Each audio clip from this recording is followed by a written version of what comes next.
Welcome to doschool Pets. In this presentation, you are going to learn about using essential oils with pets. To uplevel your education, we have 12 different educational presentations that you can take, as well as 5 electives. And at the end of this presentation, I'm going to go through it and tell you how you can do these educational videos and get a certificate and a free gift. So a little bit about me. I was an animal health technician in a veterinary clinic for 5 years. And when I began my journey with essential oils, I was only looking at my own health and the health of my family, and then I kind of expanded to my friends. It was about a year later that I suddenly realized the same things that I was concerned about for myself, my family, my friends, were things that I really didn't want my fur babies exposed to either. All the toxins and unhealthy things that were in their daily lives. So I started researching how to use essential oils with pets, and this class is the result of that research. In this class, you will find out how to use essential oils with pets and why quality essential oils are important, how to create a foundation of health for your pets, top essential oils to support them, how to confidently use them, and how to save money while helping your pets live a healthier lifestyle. So there are 3 ways to use essential oils with pets. Aromatically, you can either diffuse the oils as you would for humans, or you can put them directly on their dog bed, and I'm going to explain that in a little while. Topically, you would combine the oils with a carrier oil, such as fractionated coconut oil, and you can apply it to their paws on the bottom side, along their spine, or the area of concern, but we never put essential oils on any animal's face. Internally, you can apply oils directly to their food if that's appropriate, add them to their water, or put them in a capsule for use. So quality is very, very important with doTERRA essential oils. And I would invite you to watch this short video to explain why doTERRA explains why you should choose their oils and why they are different and what CPTG means. In 2018, doTERRA announced the formation of a veterinary advisory panel that would oversee the use of essential oils with animals and meet several times a year to discuss best practices for this usage. The board members come from all over the United States and Canada, and as we go through the presentation, you're going to see some resources for Dr. Frezzo. It is her book that I frequently refer to, and Dr. Janet Rourke. But all of these other veterinarians are highly qualified and do have information on the internet if you choose to Google it. So let's start with essential oil use with dogs. You should always, always dilute your oils before you use them topically with your pet. And there's an excellent dilution chart that you can find at this link at the Dog Oiler, and it will tell you by the size and weight of your dog how much oil should be added to how much of the actual carrier oil that you're going to dilute with. The application for dogs can be topically. When you pet the oils on their fur, it travels down the hair shaft to their skin. And once it's on their skin, just like with humans, it's going to get into their bloodstream. So applying it from the shoulders on the spine back to the base of their tail is an excellent way. You can also apply it directly to the area of concern. So if you have a dog that is limping and obviously has some swelling in one of their joints, you could apply it directly to the joint. You, with dogs, can also apply it to the bottoms of their feet on their pads.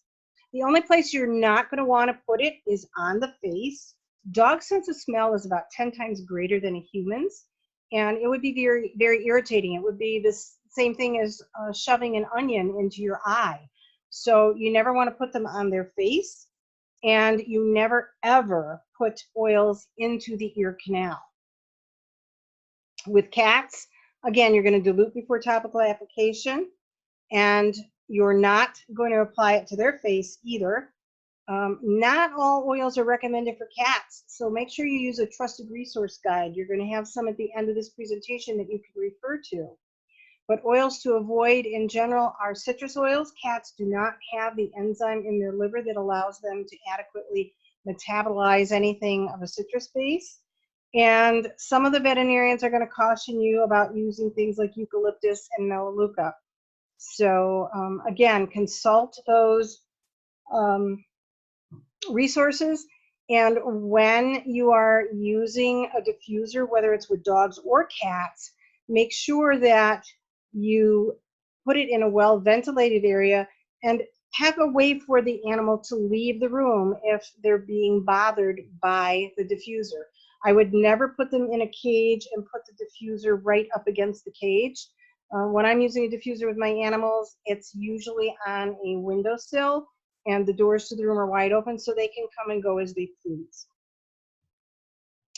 Reflexology in dogs, on the right hind and left hind paw, you can apply oils to different parts of their pad to get different results. So you can see number 1 is where you would put it if you're working with the eyes, 2 the sinus, 3 the ears.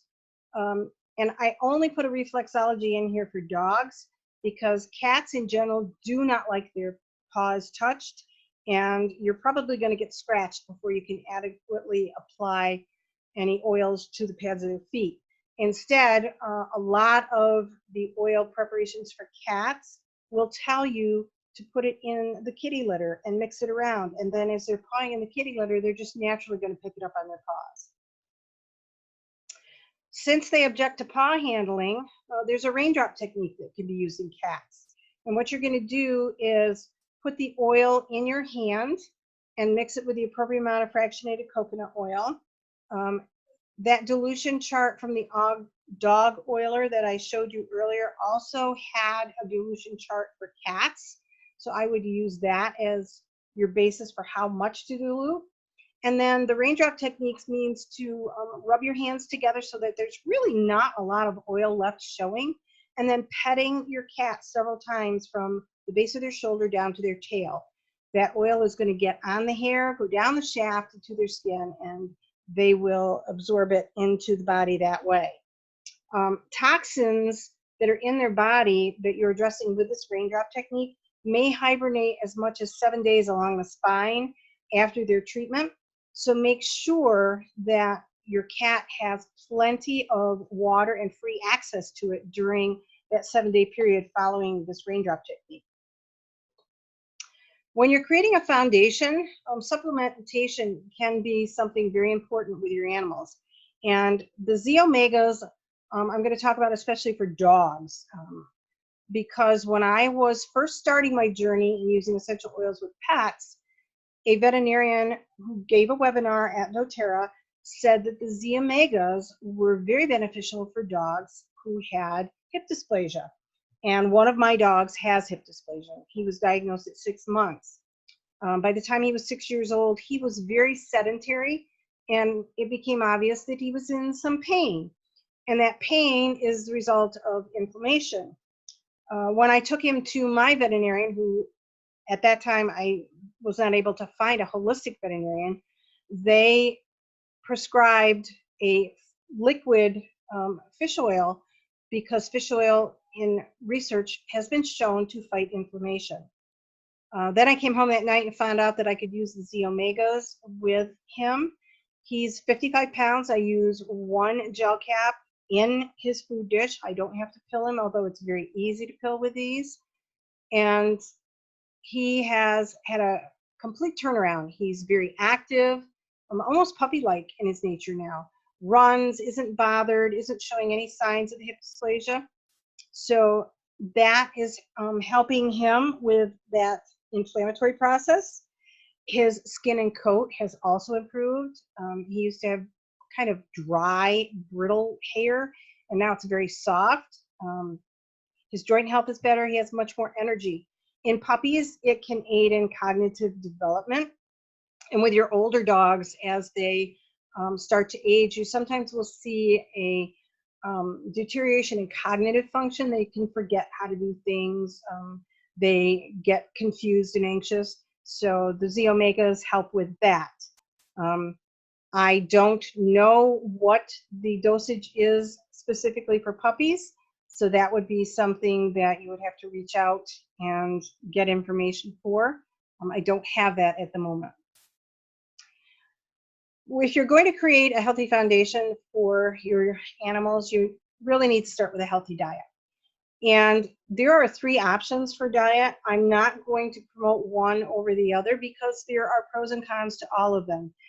I've given you a link to an excellent article that talks about how you should select a good commercial pet food. If you talk to someone who is totally holistic in their raising of animals and training of their animals, they're going to go with a raw diet because that's closest to what dogs would experience if they were in the wild.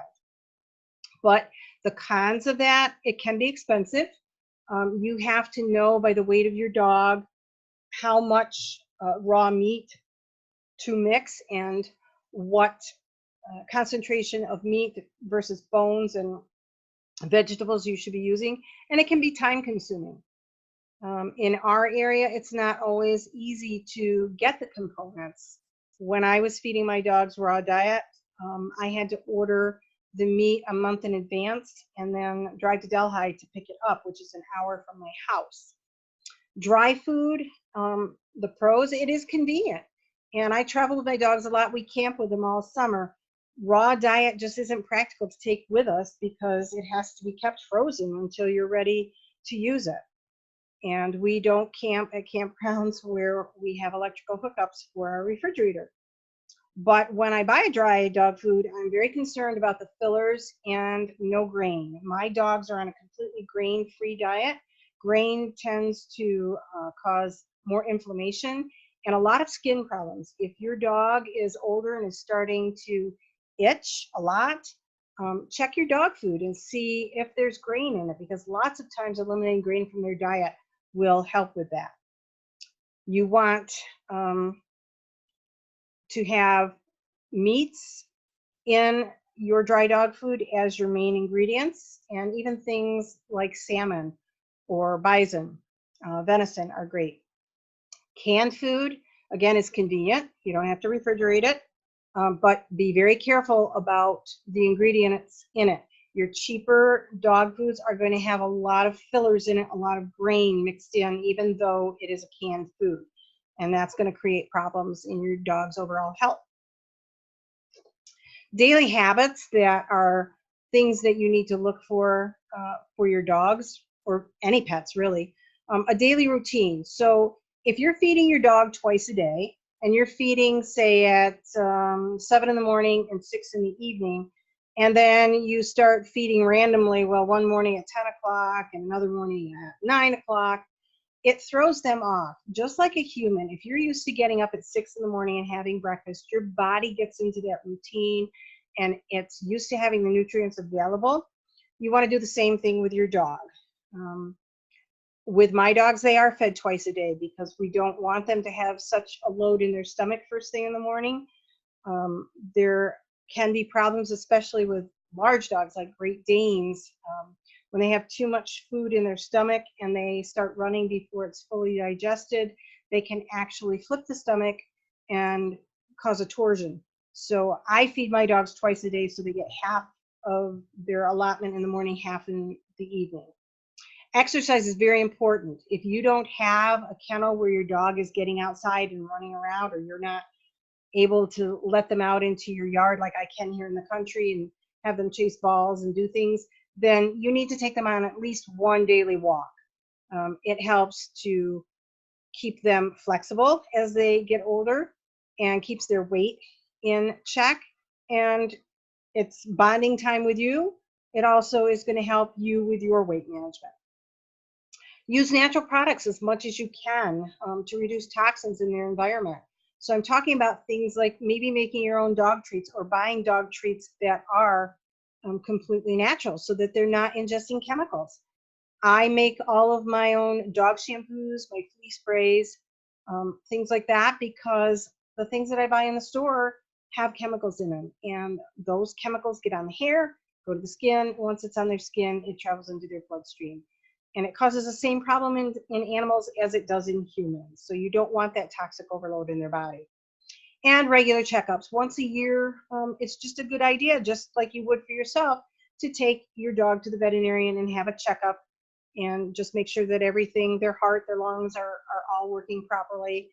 Um, so one of the first oils that is recommended is Arbor Vitae. And Arbor Vitae protects against seasonal threats. It is a natural insect repellent as well. And you can diffuse it to evoke a sense of peace and calm, but you do not want to use it internally. It gives you here how much you should dilute topically for dogs under 15 pounds and over 15 pounds. And for cats, this is one that diffusion is preferred, but you can do topical application. Just note that you're using 15 mils of carrier oil to dilute 1 drop. Cedarwood is a good respiratory support oil. It can also help ease stress, encourage restful sleep, and it will also repel insects and pests. If you mix it with rosemary, it promotes healthy hair growth.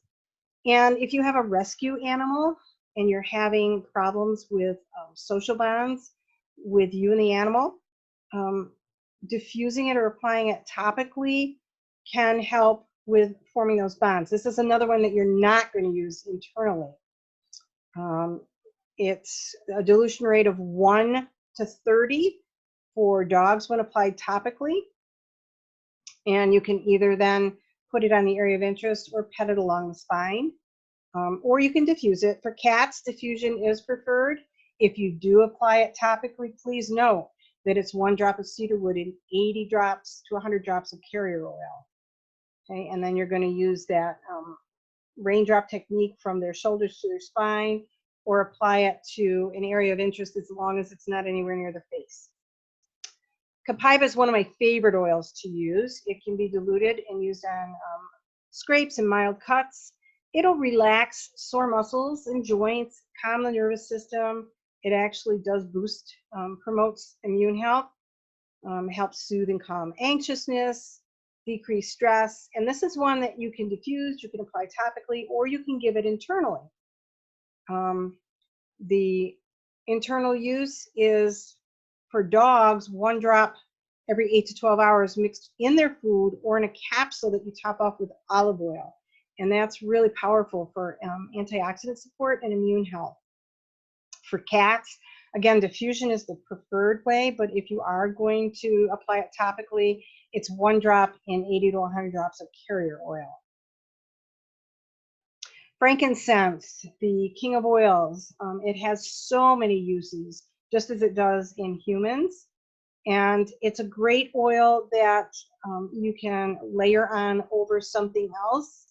So if you're treating some joint problems and looking for muscular support, you're using deep blue first, you can apply the frankincense over the top of it and it'll drive it in deeper. As you can see, it covers cellular health, the nervous system, immune system, digestive tract. It'll soothe itchy, damaged, or irritated skin, especially if you use it in conjunction with lavender. I would layer again lavender first, then the frankincense. And you can give it internally, 1 drop mixed with food. For dogs, 1 drop in, 1 drop in 20 to 50 drops of carrier oil, and give a diluted drop internally mixed with their food. You can apply it topically. You can do it with the pads on their back feet. For cats, it's easiest to diffuse it, but you can do it topically, 1 drop for every 100 drops of carrier oil. Lavender is for all things calming, and it can help relax tense muscles, soothe irritated skin, help calm.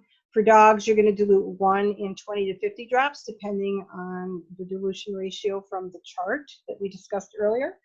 You can give 1 diluted drop internally mixed with their food. You can apply it topically over the area of concern or on the pads of their feet. Cats, easiest to diffuse it, but you can do it topically. It's 1 drop per 100 drops of carrier oil.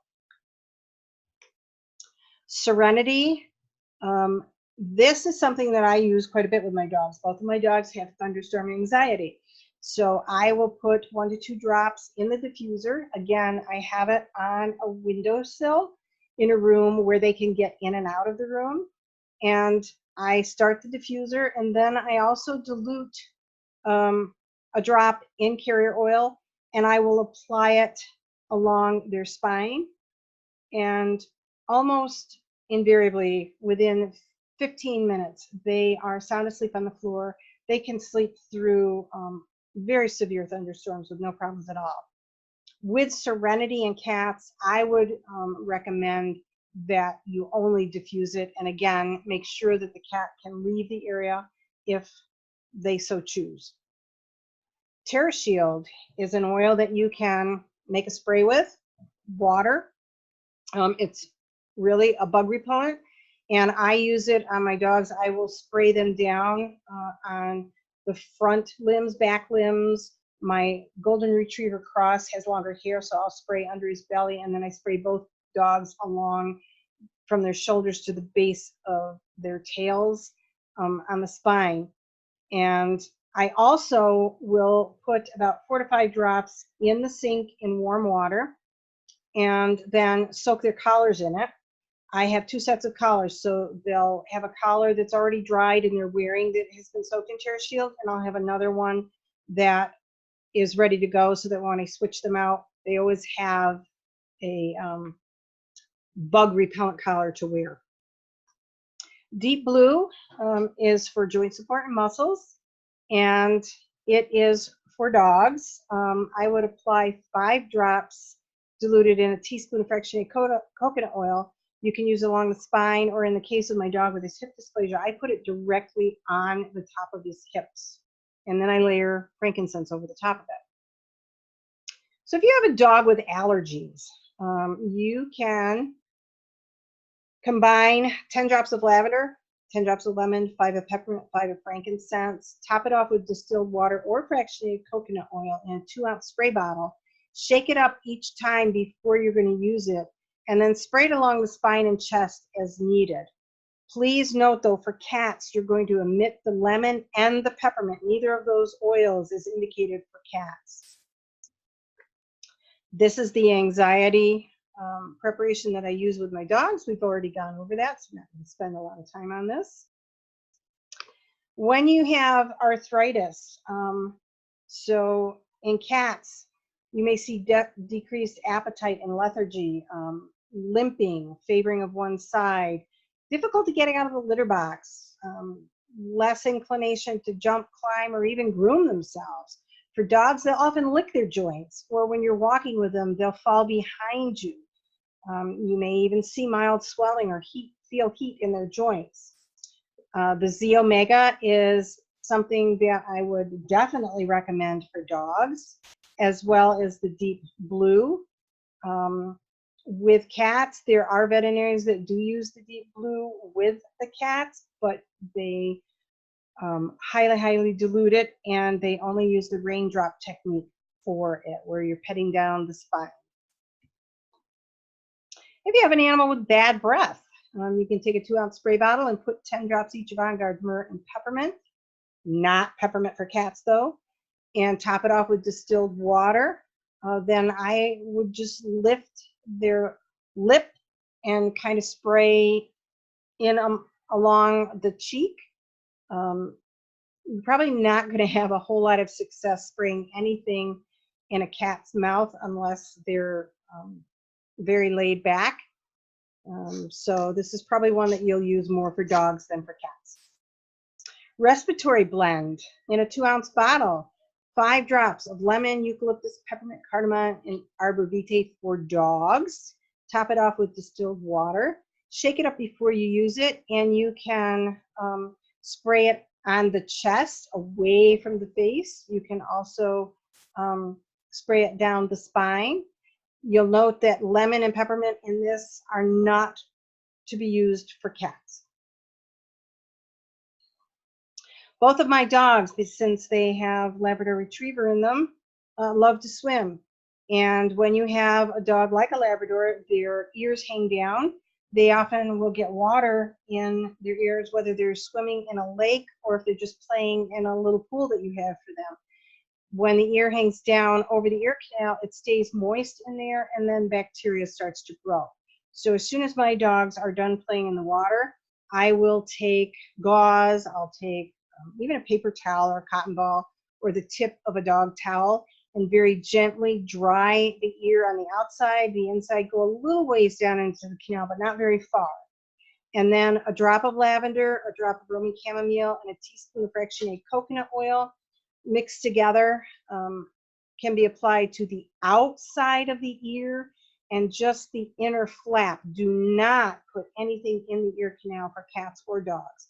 And do not use Roman chamomile for cats in this preparation. Wound care, again, this is a spray mixture. You want a 2-ounce bottle, and you're going to put 10 drops of frankincense and myrrh, 20 drops of lavender, a tablespoon of colloidal silver, and top it off with organic aloe vera juice. You can then spray it on the wound. But if you have a really deep wound or a very large wound, a wound that is exuding pus, very often cats will get a puncture wound from fights, and cat saliva is full of bacteria.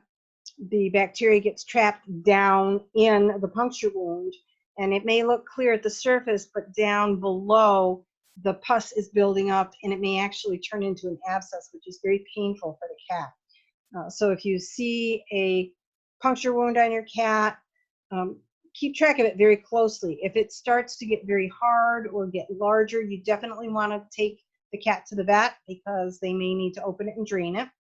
This is a spray bottle preparation. So if you're doing some minor wounds on your dogs, they don't particularly mind it. Cats very often are not in favor of spray bottles. They don't like the sound of it. You can try spraying it on your hands and then doing the raindrop technique for them. So fleas seems to be a constant question that people bring up. It's helpful to know that the adult flea lives on your dog or cat. It will then feed, drop off the dog wherever it is. So if it has the opportunity to get in your carpet, into your woodwork, it loves that. It can live for a very long time. It'll lay its eggs. The eggs can actually be dormant for a while and not hatch until conditions are better. But when the eggs hatch, they become a larva and then into a pupa, which leads to the adult flea, which then starts the cycle again where they feed on the dog. In our house, I will often diffuse Purify in the rooms that I'm concerned about. I can close them off, run Purify for about 30 minutes, and then before I let the animals back into the room, I open the room up, open the windows, air it out, and vacuum really, really good. You can, however, use 4 to 6 drops of TerraShield diluted in 16 ounces of distilled water. Shake it up, spray it on your animal as a flea preparation. Purify and Thyme for dogs is also acceptable in this mix. An all-natural flea shampoo, one that isn't going to have those toxins in it, is a half cup of water, preferably distilled, because those of you that have town water are going to have some chemical additives in the water, like fluoride and possibly some chlorine, and it would be better not to have that in the shampoo. A 1/3 cup of pure Castile soap. I prefer Dr. Bonner's, but there are other brands. A teaspoon of olive oil, 10 drops each of rosemary and peppermint. And you combine all these green ingredients into I have it in a plastic amber colored bottle, and I shake it well before each use. It should keep about 6 months. I generally don't have mine that long. I will wash my dogs throughout the warmer months every 2 weeks, more often if they get muddy. And I really like the rosemary in it because it really softens up their fur and makes them very, very shiny. And this preparation gives them a really, really nice smell. So it also helps with those doggy odors. If you have itchy or skin that's irritated, unscented Castile soap, 3 ounces of preferably distilled water, an ounce of aloe vera juice, an ounce of vegetable glycerin, 3 drops of lavender or Roman chamomile. If your shampoo doesn't rinse out well, you can add an ounce of organic apple cider vinegar Or if you need more moisture for your dog, you can add fractionated coconut oil or almond oil, and even a quarter cup of ground up oatmeal, which you would do by putting in your blender before you add it to the mixture. When you mix it up, you add water until you get the consistency that you want. So you mix it together well. Shampoo your dog as normal. Don't get it around the eyes and nose, and rinse really, really well after shampooing.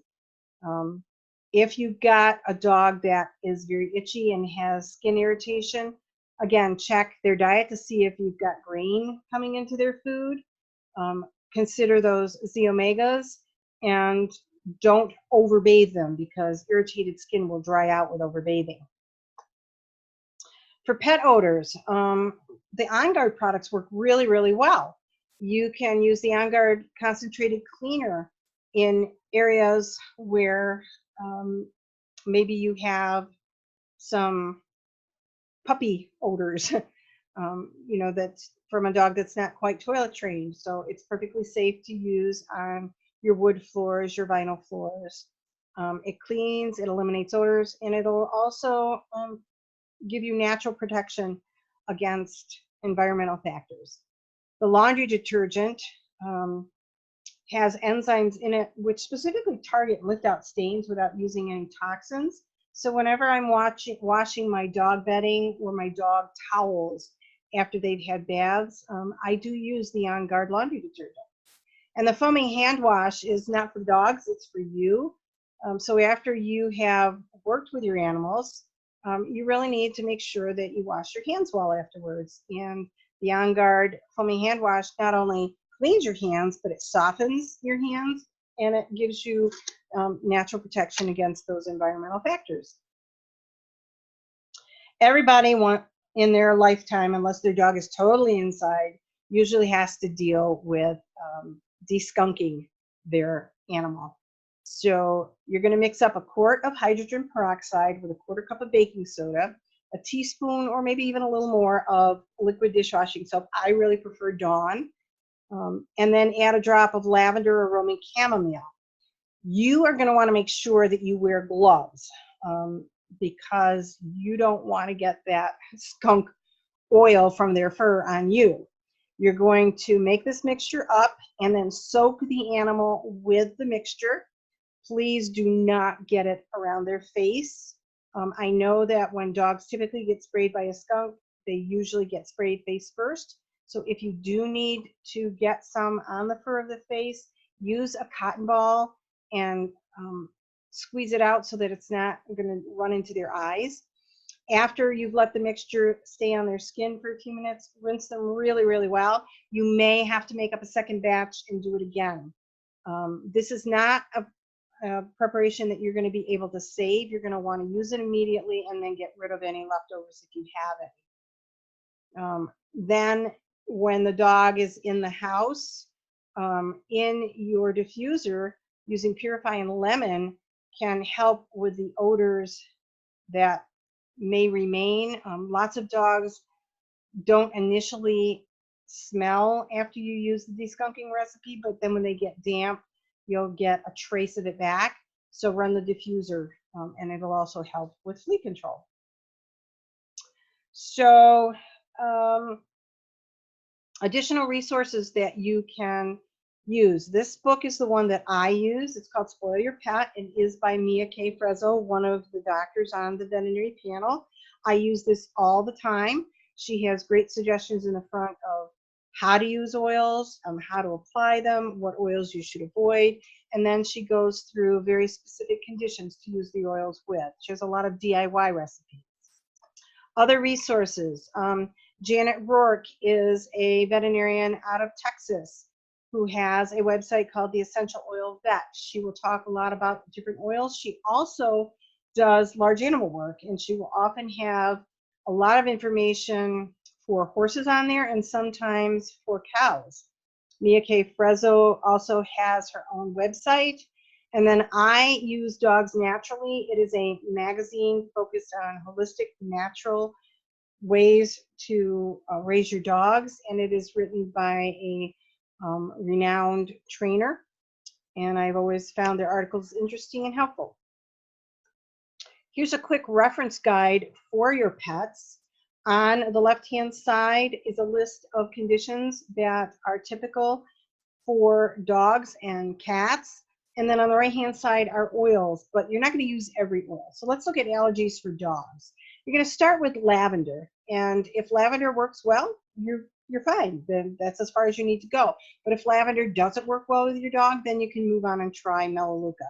And you would try these until you find what works best for your particular pet.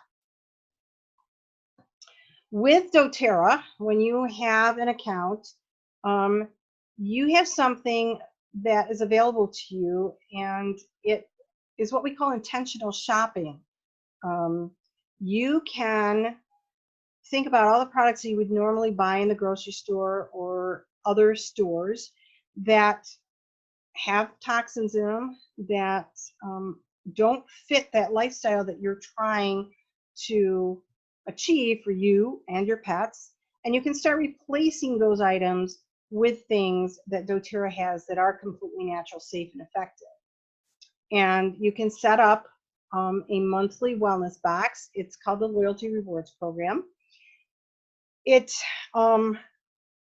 you place an order of 50 PV per month, you will earn rewards points, and each month, every 3 months, every 3 months, they will give you a bigger percentage of your order back, both in your order and your shipping points.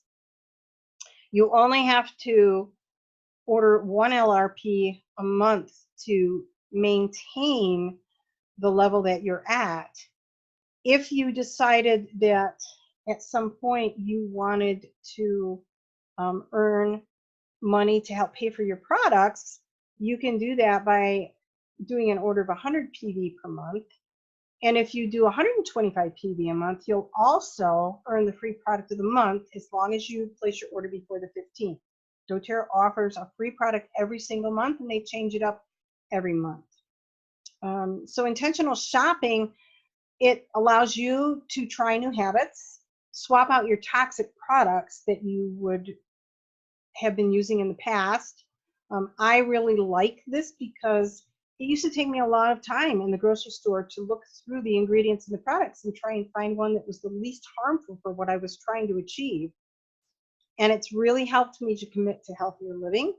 I also like the fact that because doTERRA supports the people who grow and harvest the plants and produce the oils, we are making an impact around the world when we do this intentional shopping with them.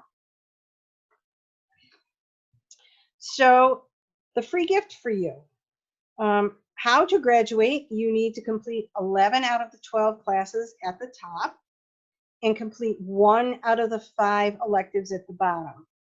Each of the programs has class questions that go with it. So you need to take the class questions and then submit them to the person that set you on this journey of the free education. Set up your qualifying LRP, that intentional shopping, and then you will earn a free gift and a certificate of completion.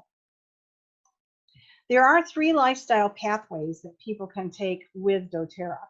The first is a user. This is a person who purchases oil strictly for their own use.